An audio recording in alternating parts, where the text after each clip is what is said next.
The Jehovah Witness wrath towards people that are disfellowshipped, oh, they think they are the wrath of God when they come for you. Hey, Fortunate Ones. Welcome back to Fortunate Awakening. I am coming on here today because I want to just encourage anyone that is being tormented by members of the JW organization. Don't let it get you down. You have got to recognize what they're doing. If you are being tormented by someone in the JW organization, watch this video till the end, because that's what's been happening to me. Yes, I know you guys are probably not in shock that I'm being tormented, but I am. I am being attacked on YouTube by people that are still Jehovah's Witnesses. I mean, and they are mean. I first of all don't understand, why would they be watching a spiritual channel that is the complete opposite of what they supposedly believe? They come on my channel and they attack me for trying to encourage others that are feeling depressed and alone if they are disfellowshipped, as I was disfellowshipped. They come on my channel and attack my husband, my children. I mean, they are petty. They even attack how I look physically. Like, what does that have to do with anything? And once again, I have to say, I'm still confused. Why are you coming to my channel that is for ex-Jehovah's Witnesses? So I know this is happening to you guys too. And the reason I'm confused is because for the 20 years when I was a Jehovah's Witness, I didn't attack people that got disfellowshipped or left the organization. I've really been reflecting on this for the past few months. You know, most of my videos my older videos have thousands of views. I have tens of thousands of watch hours. So I've been looking at this trend of, there's quite a large number of people that watch my videos that are presently Jehovah's Witnesses.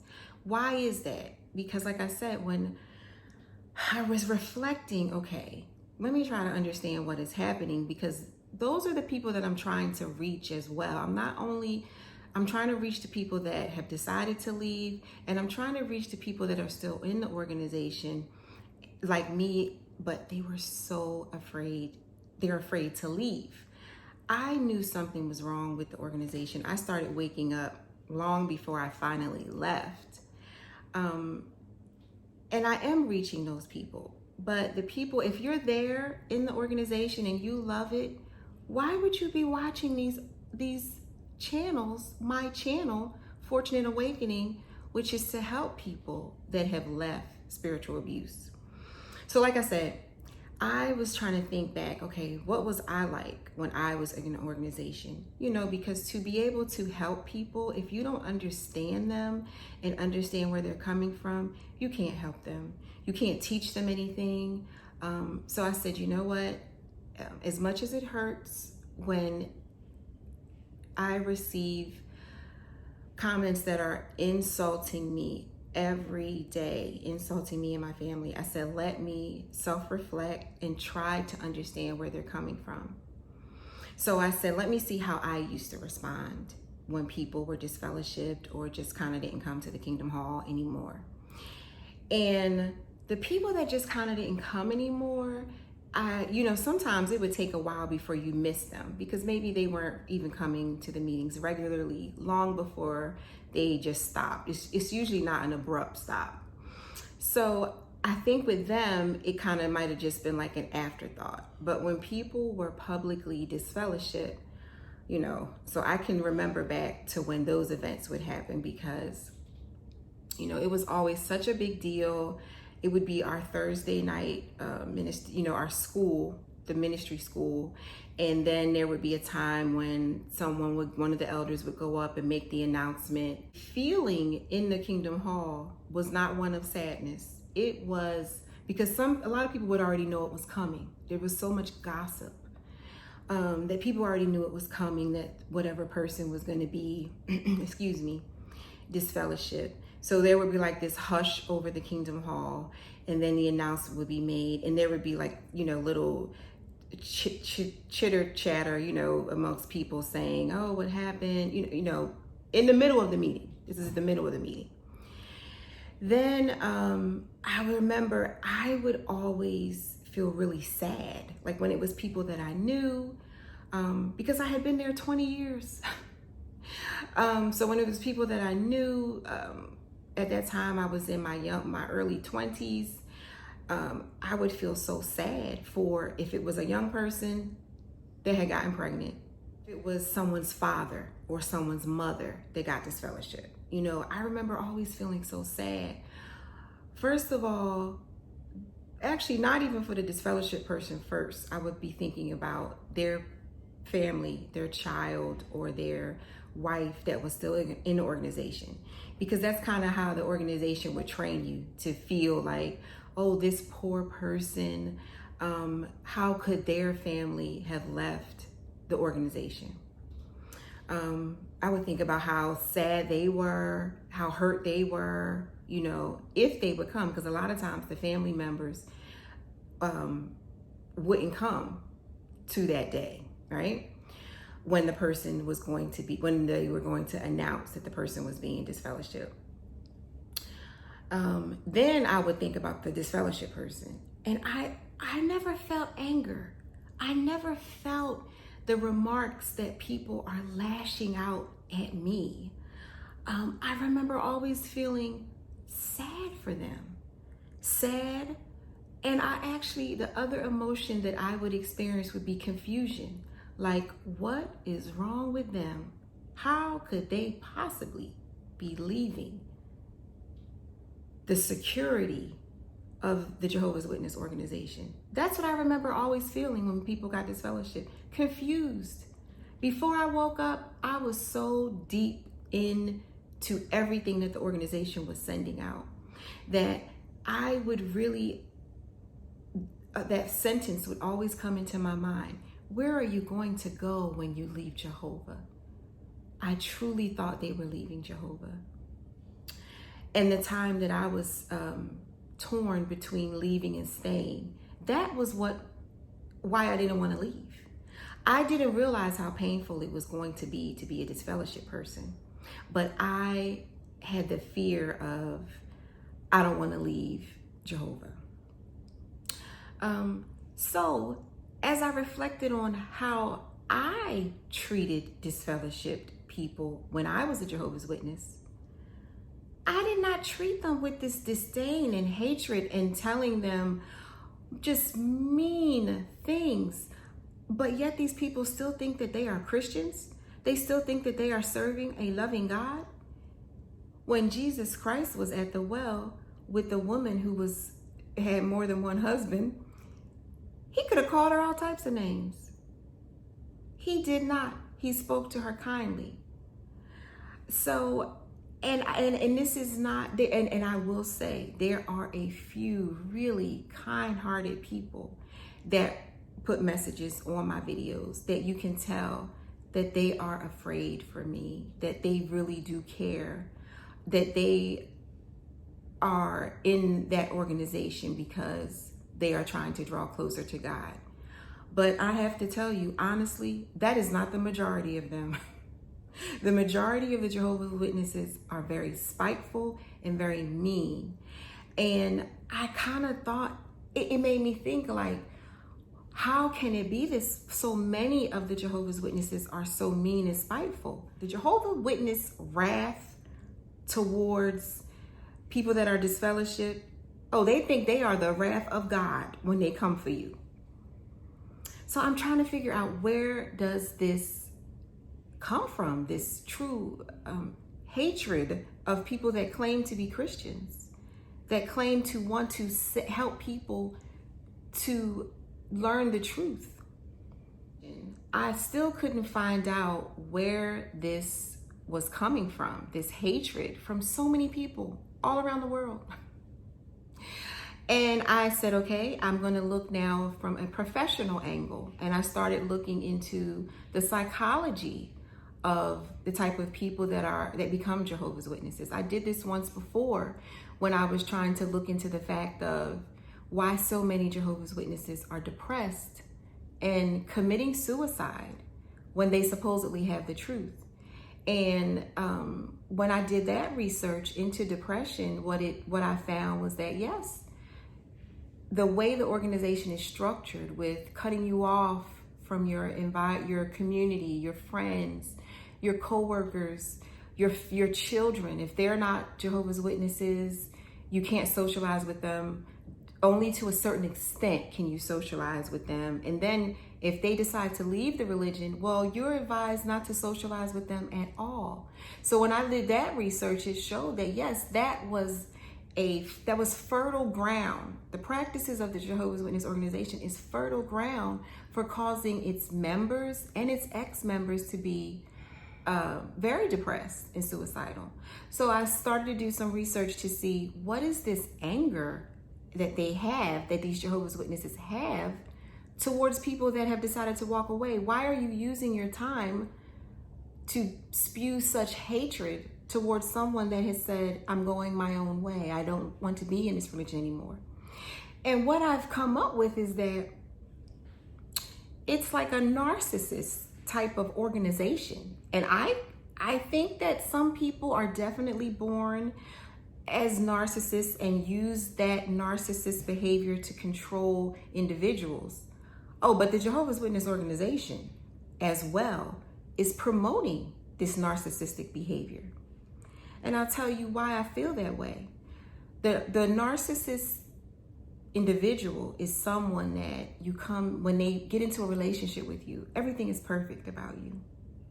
They tell you how you've checked all the boxes. You couldn't be more perfect. They welcome you. Then the control starts.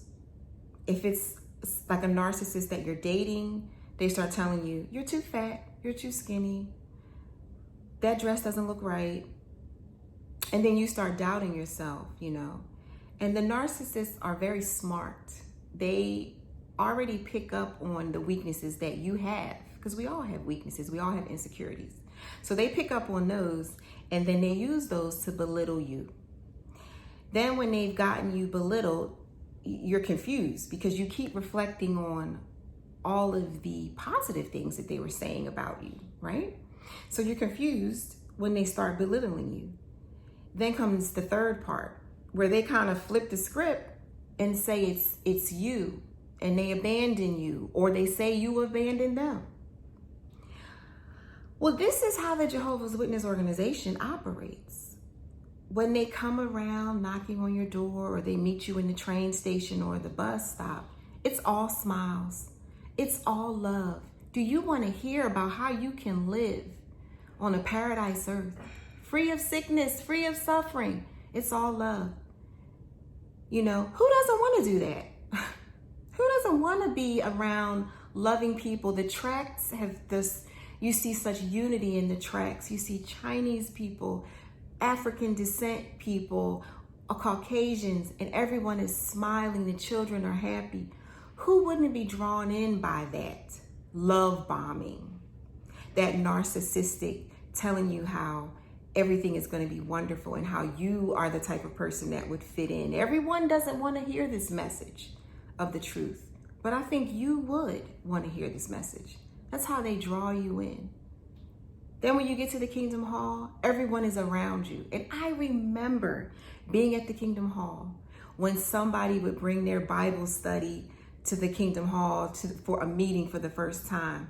Oh, we made sure we all went over and got to know them, talked to them, exchanged phone numbers with them. That was love bombing. That was love bombing. You don't tell them right away, oh, now if you join this religion and your daughter joins this religion and she changes her mind, you're not going to be able to talk to her. All the love stops then. They don't tell you that in step number 1. They just love bomb you. But then the pressure starts. It is remarkable to me how the practices of the Jehovah's Witnesses mirrors the practices of a narcissistic psychology. I mean, it's like they used this behavior, this narcissist behavior, to draw people in and to keep them in. So they love bomb you and you're feeling good. You're going there to the Kingdom Hall and you're feeling like these people are truly seeking God. And many of them are, but the organization is not. So after the love bombing, then it's like, okay, now you need to become a publisher. Oh, now you're regularly going out in field service.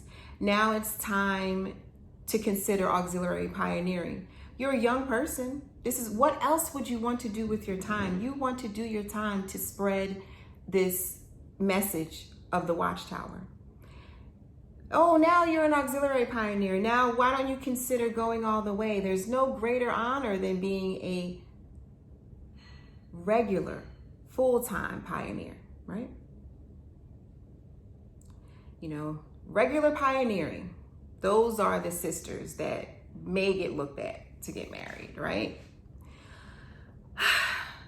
And then when you don't do those things, or, you know, like me, where that second step of tearing me down after the love bombing was when I said, I don't want to be a regular pioneer. I want to go to college. I want to be a nurse.